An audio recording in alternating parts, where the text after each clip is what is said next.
How is it as a lawyer? How are you contributing to education? See, basically education is a regulated sector. There are state level and central level regulations. It's a maze of regulatory compliances and affiliations and approvals required. It's not a straightforward sector as I would say IT or software, which are more non-regulated. So if you want to be in a formal education sector, whether it's K-12 or higher education or any kind of associated activity with education, not the non-formal, but if it's formal, then there is a long list of compliances, approvals, no objection certifications and affiliations that you need. And the biggest challenge why a lawyer is needed is it's a not-for-profit entity structure which is approved by the government. And it is in this paradigm that you have to put in the money, make profit, seek revenue generation and share profits, which is slightly difficult in the sector that we are in, because it is a not-for-profit entity. That's why a lot of structuring is involved and I'm involved. What kind of legal issues come up? So as I just mentioned, legal issues arise from multiple levels. First is how to get into it. So first of all, because there are plethora of regulations and laws, biggest challenge is knowing what to do. How do I establish my K-12 school or a higher education university? How do I set up a private university? So the first thing that you need to go is to understand the legal regime, under which the regulatory regime under which you are going to be making your institution open. That's one aspect of it. Second is the how to get funding into an institution which is not for profit. And the third is to structure the entire arrangement in a way where certain kind of services can be received and money can be paid.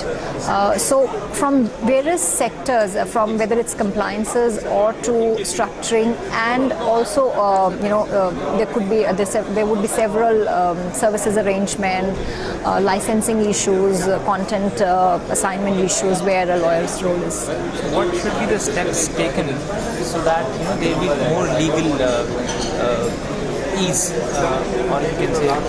I think the biggest challenge is not-for-profit structure, and there's a whole lot of debate going on whether this entire formal education should be for-profit or not-for-profit. I think the biggest ease which the government can do are twofold. First is, can we bring some structure around the regulations? Can we bring more clarity from where the approvals are required and what needs to be done? So there is state-wise regulation, state-wise enactment, whether it is central act, which is RT now, or whether it is state education laws and supported by RT regulations rules. There needs to be some clarity what needs to be done by a new entity coming into education. That's one. Second is to probably deshackle the entire education sector from the concept of not-for-profit entities. I think that would be the biggest contribution that the government can do. So it should be removed?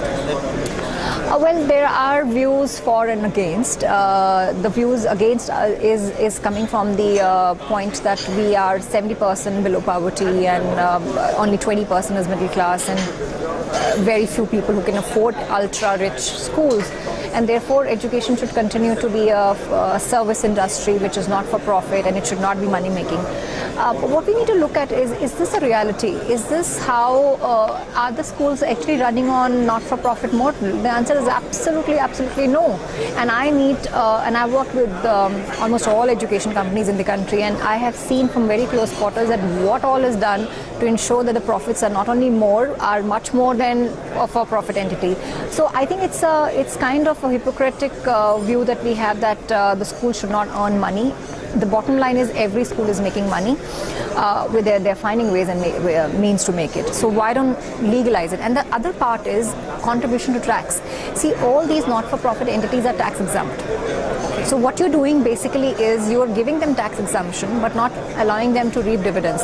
But at the end of the day, if an institution is putting in money, he is going to reap dividends out of it, and he'll find ways to do it. And what you're doing is you are not letting that entity earn profits.